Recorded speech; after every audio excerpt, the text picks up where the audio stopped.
¿Qué tal? Muy buenas noches, queridos amigos, familia Teca, ¿cómo están? Bienvenidos el día de hoy a un programa más de Se te ha subido el muerto. Esta semana nos tocó conspirar y hemos elegido uno de los temas, al menos que a mí más me cautivan y que sé que a mucha audiencia le llama la atención. Hoy vamos a hablar de uno de los personajes bíblicos quizá más importantes e injustamente olvidados y en gran parte de nuestra historia para los que son cristianos, católicos, o conocedores simplemente de la mitología católica. Durante gran parte de nuestra historia fue desprestigiado. Vamos a hablar el día de hoy de María Magdalena, así que esta semana nos tocó conspirar. ¿Cuál es la importancia de María Magdalena? Bueno, después de mucho tiempo de investigar y de abrirse algunos documentos y encontrarse algunos documentos apócrifos, de los cuales vamos a hablar en un momento más, hoy tenemos que prácticamente decir que la imagen de María Magdalena, la que nosotros conocemos, pues hay que cambiarla por completo, porque no solo sería la importancia, su rol y muchos mitos a través de ella, sino también mucha conspiración que incluso pues prácticamente conlleva prácticamente podemos decir conspiración por parte de los apóstoles para quitarle a María Magdalena el lugar que le correspondería. Este va a ser el primer programa porque la verdad hay mucha información acerca de María Magdalena y de la conspiración detrás de ella. Hoy vamos a tener el primer programa acerca de este tema. Vamos a llamarle el primer programa especial acerca de las verdades históricas ocultas de la Biblia. Vamos a iniciar con la siguiente noticia. Después de mucho tiempo de nosotros creer que María Magdalena era una prostituta, esto porque evidentemente durante la Biblia se nos ha relatado la historia de una mujer que iba a ser prácticamente ejecutada por practicar el sexo servicio y Jesús la rescata. Durante mucho tiempo los católicos y en algunos casos los cristianos han referido que esta mujer, esta prostituta, era María de Magdala o María Magdalena. Incluso en la Biblia se menciona a esta mujer como que Jesús le retira o la exorciza de varios demonios. Pero vamos a partir con lo siguiente. Y es que en el 2016, y eso es algo que no se hizo ni viral, no fue noticia, incluso la verdad yo no practico actualmente el catolicismo, pero no sé qué tanto se haya cambiado en cuanto a la doctrina. En el 2016 el Papa Francisco prácticamente, vamos a ponerlo de esta forma, empieza a intentar limpiar el nombre de María Magdalena, corregir un poco uno de los grandes errores que ahorita lo vamos a mencionar de los papados, y la nombra apóstol de los apóstoles. Prácticamente la vuelve a poner en un lugar importante, o sea, protagónico, al llamarla apóstol de los apóstoles. ¿Por qué es importante esta frase? Porque si bien nosotros podemos hablar de Pedro, la piedra sobre la cual se supone la Iglesia Católica fue fundada, y la importancia de Mateo y de cada uno de los apóstoles, en este caso en el 2016 el Papa Francisco pues prácticamente echa reversa a lo dicho a lo largo de nuestra historia y menciona que María Magdalena pues es especial, y es tan especial que se le debe denominar la apóstol de los apóstoles. Partamos por esta idea. Los especialistas narran que es muy difícil centrar a María Magdalena del resto de las Marías. A nivel histórico existen 6 Marías mencionadas y estudiadas en lo que es la Biblia canónica, donde vienen los 4 evangelios y todos los escritos de la Biblia canónica católica, ¿de acuerdo? Estas Marías vendrían siendo más o menos así. Evidentemente hablaríamos de María, Madre de Jesús, María Magdalena. También se menciona a María de Betania, María Madre de Santiago, María Madre de Juan, y en la Biblia se menciona también a María, miembro de la Iglesia de Roma. Junto con esto también se han llegado pues entre los historiadores y arqueólogos han llegado a plantear que el nombre de María era el más común en aquel entonces, por lo cual es muy confuso separar a las diferentes Marías bíblicas, y también es muy confuso determinar de qué María, en qué momento estamos platicando o se está hablando en la Biblia. Requiere de muchos estudios. Con esta confusión fue en el año 591 DC que el Papa Gregorio I decide poner un decreto, por decirlo de alguna manera, empezar a enseñar la historia de cierta forma, y menciona que María Magdalena prácticamente es esta sexo servidora a la que Jesús rescata, como había dicho con antelación, y que prácticamente la salvó de la lapidación. En esta versículo que todos conocemos, en donde el propio Jesús se pone a escribir en la tierra. Muchos historiadores sostienen que Gregorio planteaba hacer eso, o planteó esto porque durante esa época había una crisis en la Iglesia Católica para muchas personas, ya que era como una especie de, vamos a pensar, se vendía como una especie de perfección, ¿no? De que todo el mundo en la Iglesia Católica era santo, y estaba la Iglesia Católica necesaria de el pecador arrepentido. Pues prácticamente a Gregorio I se le hizo fácil tomar la imagen de María Magdalena y convertirla en la prostituta arrepentida, que luego posteriormente endereza su vida y se vuelve miembro activo de los seguidores de Jesús. Sin embargo, realmente, históricamente, antropológicamente, los arqueólogos, historiadores y hoy en día, yo supongo que incluso muchos teólogos dentro del propio Vaticano, porque de lo contrario el Papa Francisco no tendría por qué retractarse, han llegado a la conclusión de que no existe una evidencia real entre que pueda hacer un lazo o un puente entre María Magdalena, la apóstol, de la sexo servidora salvada por Jesús. Durante mucho tiempo, a partir de los años 90, quizá finales de los 80, ya muchos historiadores comienzan a hablar de la posibilidad que el rol protagónico de María Magdalena era más importante de lo históricamente y religiosamente aceptado. Algunos empiezan a proponer incluso que era la pareja sentimental de Jesús, mientras que otros toman un camino totalmente diferente, que es María Magdalena sería la verdadera heredera o la verdadera piedra sobre cual en la teoría la iglesia de Jesús o las enseñanzas de Jesús debieron de haberle dado continuidad. Para esto hay que tomar en cuenta que muchas de estas referencias no vienen de los textos canónicos. Aquí tenemos que hablar de los textos evangelios apócrifos. Antes de continuar, hay que tomar en cuenta, hay que hacer un paréntesis muy interesante con la cuestión de los textos o evangelios apócrifos. Muchas de las dataciones son todavía debatidas entre los especialistas. Un ejemplo de esto es el Evangelio de Tomás y el Evangelio de Mateo. El Evangelio de Mateo se considera el más cercano a Jesús conforme a la época. El Evangelio de Tomás también, si las dataciones son reales, se consideran igual muy tempranos, muy cercanos a cuando Jesús vivía.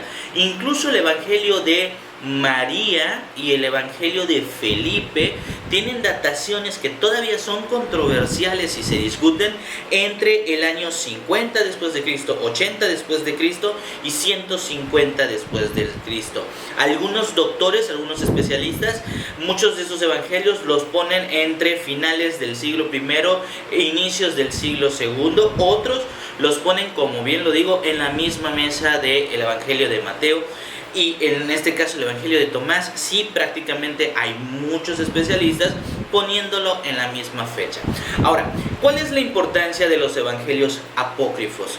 Algo que poco hemos entendido y que haciendo este estudio yo me he dado cuenta, he llegado a esa conclusión, y creo que muchos historiadores, al menos de sus reportajes, así lo sostienen. Tenemos que tomar en cuenta que independientemente de lo que pasa con Constantino en la Iglesia Católica, la cristiandad temprana era muy parecida a lo que nosotros vivimos el día de hoy. Ejemplo de esto: tenemos una, digamos, religión matriz, por decirlo de alguna manera, que es el catolicismo, pero también existe el catolicismo ortodoxo. Luego viene el protestantismo, y de ahí viene pues el evangelismo, las diferentes, digamos, ramas de la cristiandad. En aquel entonces también existían los gnósticos, por ponerlo de alguna manera, los esenios, que empezaron a tomar la imagen de Jesús y ciertos aprendizajes o ciertas cosas que se decían de Jesús y de los apóstoles, y los empezaron a adoptar, digamos, a su propia creencia, a su propio estilo de vida y su propia fe.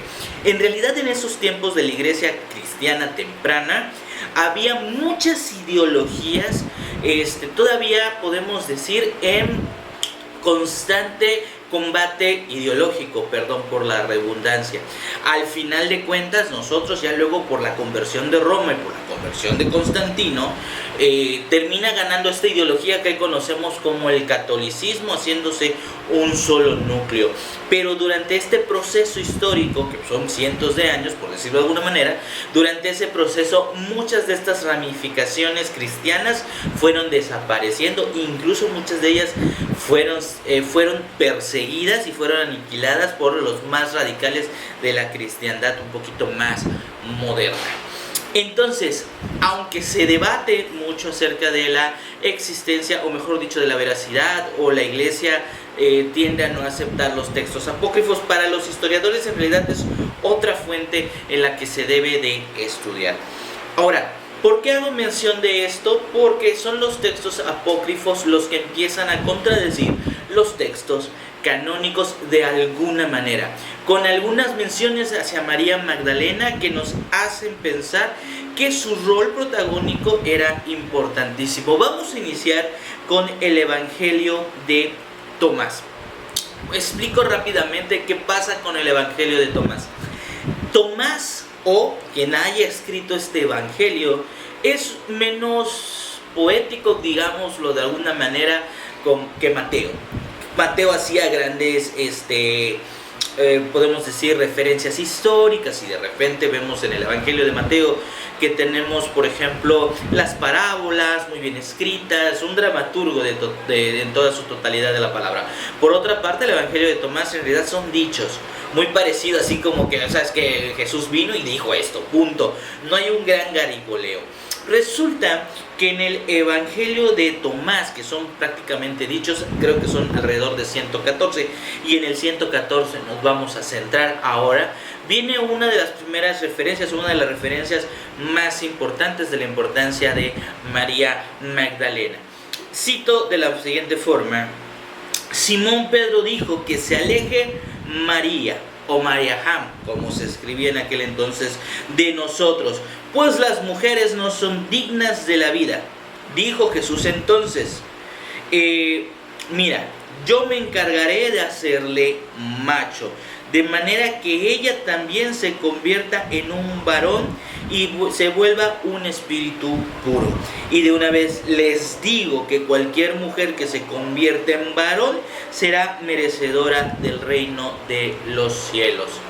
Eso es muy importante, porque prácticamente hay que entender que la dinámica religiosa de aquel entonces, las mujeres pues no tenían una gran participación espiritual. Sin embargo, En el Evangelio de Tomás, Tomás es muy claro.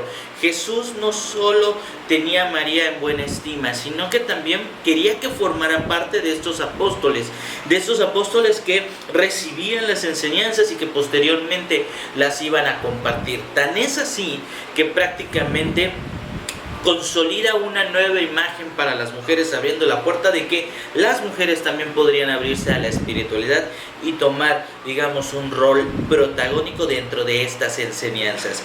De esta manera, lo que nosotros vemos o lo que nosotros podemos interpretar en el Evangelio de Tomás es de que ya desde entonces había un conflicto entre los apóstoles y la imagen de una mujer, en este caso María Magdalena, que aparentemente, y seguimos ahora con el Evangelio de Felipe, era mucho más querida y mucho más cercana al Señor. ¿Por qué decimos esto?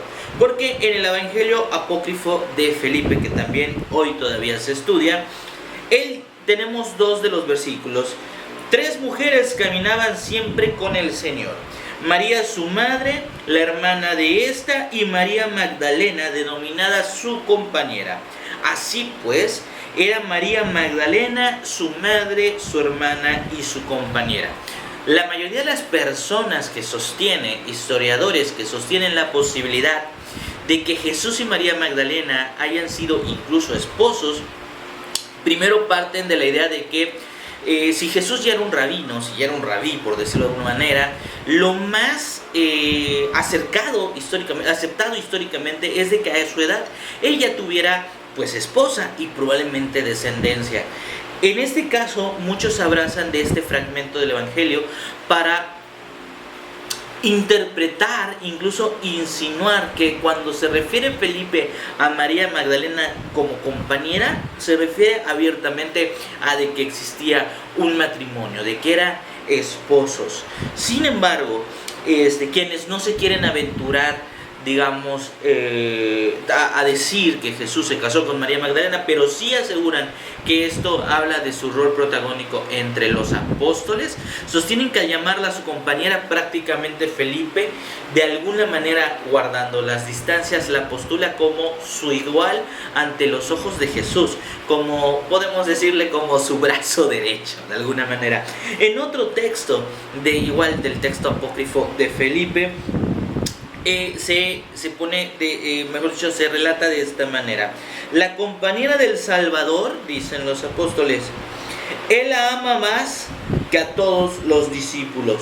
Los demás dijeron: ¿por qué la ama más que a nosotros? Y Jesús respondió: ¿por qué no os amo a vosotros como a ella? Prácticamente de nuevo vemos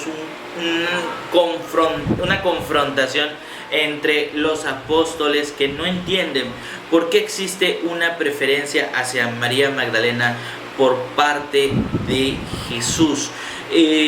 Prácticamente le reclaman el por qué Jesús se decanta por María Magdalena y no así, digamos, por el resto de los apóstoles. Esto es muy importante porque, siguiendo con la dinámica de los textos apócrifos, queridos amigos, tengo que decirles que María Magdalena también tiene, por decirlo de alguna manera, o existe un texto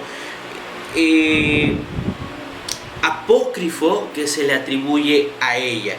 Es un texto que sí, como bien lo había yo dicho con antelación, algunos lo postulan entre el 180 y el año 200 después de Cristo, y algunos se aventuran todavía más diciendo que en realidad el texto pertenece al año 30 después de Cristo. Sin embargo, aquí vemos una situación muy interesante en este evangelio. Les platico lo siguiente que les voy a compartir, lo siguiente que les leo, prácticamente sucede al poco tiempo de la crucifixión, donde los apóstoles, sin saber a dónde y cómo acudir, prácticamente sintiendo temor, si esto lo hicieron al maestro, ¿qué va a pasar con nosotros? Es María la que aparece como la guía, como diciéndoles: a ver, calmaos todos, no olviden lo que se les ha enseñado, no olviden lo que se les ha dicho y se les ha predicho. Entonces vamos a tranquilizarnos, vamos a pensar bien. Lo siguiente que les voy a leer, que es ligeramente largo, es el texto extraído del Evangelio de María. En ese momento del texto, Pedro le pide a María que les cuente las palabras del Salvador que ella había escuchado y ellos no. Para este momento, María Magdalena les ha dicho que Jesús habló en secreto muchas veces con ella y que le ha compartido secretos, los cuales no se los compartió al resto de los apóstoles. Lo que está escondido para vosotros lo anunciaré, responde María Magdalena. Entonces le habla de una visión que tuvo de Jesús y de una conversación con él, de la que da algunos detalles.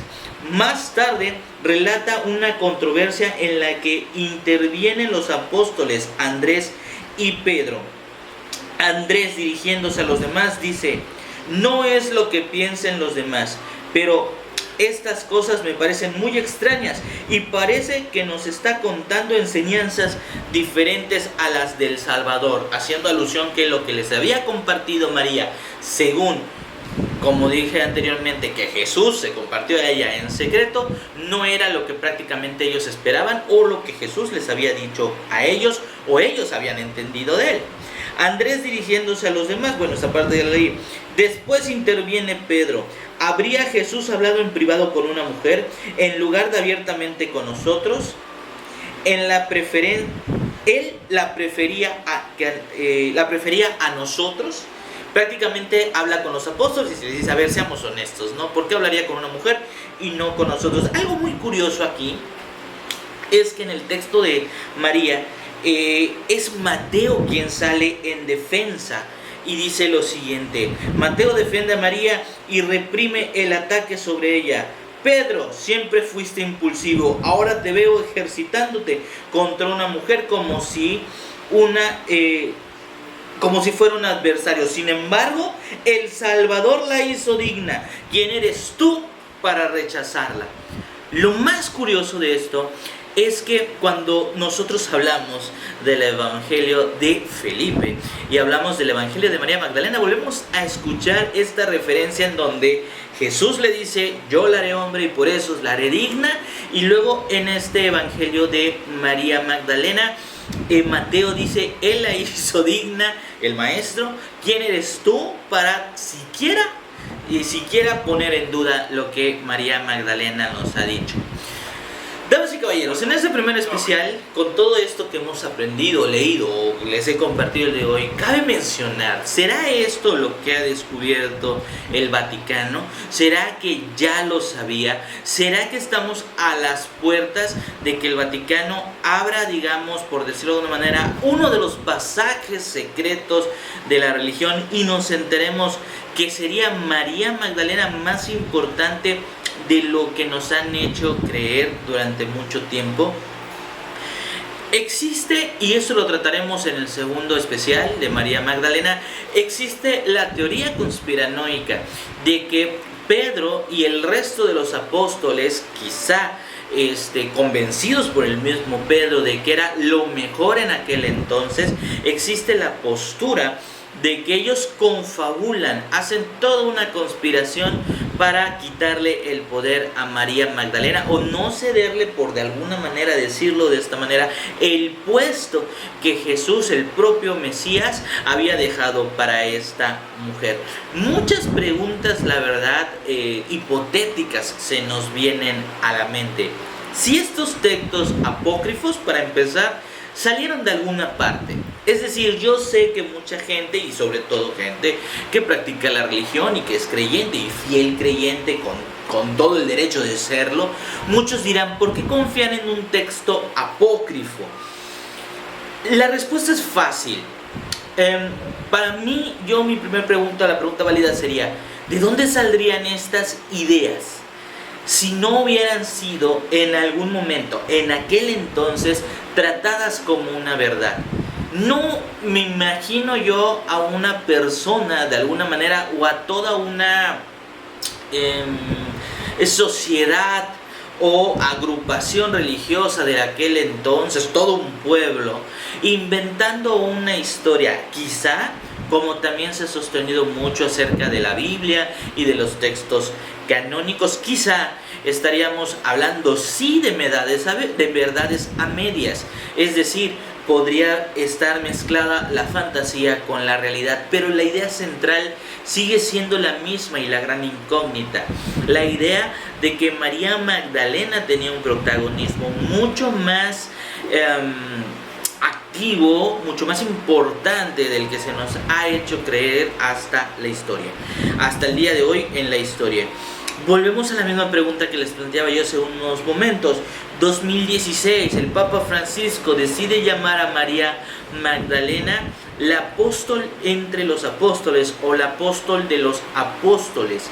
Y nos preguntamos si existe esta información, si es veraz y si existe más información, textos que nosotros no conozcamos dentro de las puertas del Vaticano que hagan o que hayan hecho que el propio Papa Francisco ha hecho este gran cambio de imagen de María Magdalena para la Iglesia Católica. Tomemos en cuenta que lo que hizo Gregorio I era un papa, y ahorita otro papa mucho tiempo después, casi 1500 años aproximadamente después, llega y dice: señoras y señores, tenemos una deuda, quizá no la baja en el plan de la prostituta, pero sí dice, hay una deuda moral con María Magdalena porque era más importante, o es más importante de lo que nosotros hemos querido aceptar. Lo cual abre la última pregunta de la gran conspiración. Si María Magdalena realmente era sabia, como en muchos textos apócrifos la ponen, mucho más capaz de entender los misterios espirituales inclusive que de los propios apóstoles, si María Magdalena en realidad Jesús vio en ella a la única mujer que realmente entendió su mensaje, o a la única persona que realmente entendió su mensaje, y la nombra a ella como: te voy a hablar en secreto, te voy, digamos, a decir algunas cosas que a los demás no les comparto, y cuando llegue el momento tú se los tendrás que compartir. Si es María Magdalena la ideal para darle continuidad a la iglesia que pretendía o a la nueva, digamos, dinámica espiritual que pretendía fundar y dar actividad a Jesús, preguntémonos: ¿cómo cambiaría nuestra historia si desde un principio, en lugar de tener la silla de San Pedro, tuviéramos la silla de María Magdalena? Es decir, Jesús vio en una mujer lo que en aquel entonces nadie veía. Las mujeres no tenían ni voz ni voto y quizá ni valían nada. Y de repente llega Jesús, que prácticamente es un revolucionario, y estamos hablando de que manda una nueva imagen de la mujer. Pensemos que María Magdalena hubiera sido la que llevara la iglesia en lugar de Pedro. Seguramente ella quizá no hubiera elegido a otra mujer, igual que Jesús hubiera buscado a la persona más capaz de dirigir su iglesia, y la iglesia, digamos, hubiera tomado un rumbo quizá más humano. A mí hay una referencia que me encanta hacer, y mis conocidos siempre que hablamos de este tema, y sobre todo del tema conspiranoico, es que nosotros siempre tomamos en cuenta que Jesús era una persona buena simplemente porque era el Hijo de Dios, pero poco le damos la participación a la otra María, que era María su madre. Todas las cosas buenas que aprendió Jesús definitivamente los tuvo que aprender como humano de José y posteriormente de María madre. Quizá Jesús estaba abierto a la posibilidad de que la espiritualidad no se le debería de negar a la mujer, y que la mujer tendría una, digamos, capacidad de entender la espiritual de otra manera, y quizá esa gran sabiduría y capacidad de liderazgo y humanismo, eso lo vio en María Magdalena, y probablemente, por lo que dicen algunos textos apócrifos, era la favorita del Señor, de Jesús, prácticamente como digamos los religiosos lo conocen. No sería raro que Jesús enseñara cosas aparte. Se ha dicho que a Judas también le habló aparte y le habló de cosas que a los demás no les compartió. Sin embargo, volviendo al tema, Todo parece indicar a través de los textos apócrifos que en realidad tendríamos un gran contraste con los textos canónicos bíblicos, y el personaje de María Magdalena debería de ser, de hecho ya hoy se festeja para la Iglesia Católica, pero debería de ser un tema más de estudio, y de hecho un estudio mucho más profundo, porque probablemente si los textos apócrifos dicen la verdad, probablemente, bueno, hay un usurpador o existió un usurpador dentro de los apóstoles, y no me refiero a Judas el traidor, sino me refiero quizá al propio San Pedro. ¿Cuál es la verdad? La verdad todavía no lo sabemos. Sin embargo, en los siguientes especiales de María Magdalena hablaremos de las pruebas de la conspiración de los apóstoles para eliminarla y de algunos otros datos históricos. Pero recuerda que al final de este tema tú tienes la última palabra. Primer especial en Se te ha subido el muerto, de textos apócrifos y María Magdalena. ¿Qué te pareció? Espero tus comentarios. Yo soy el Dingo Idol, les agradezco mucho que hayan visto este video. Cuéntenme lo que les ha parecido y lo que ustedes opinan.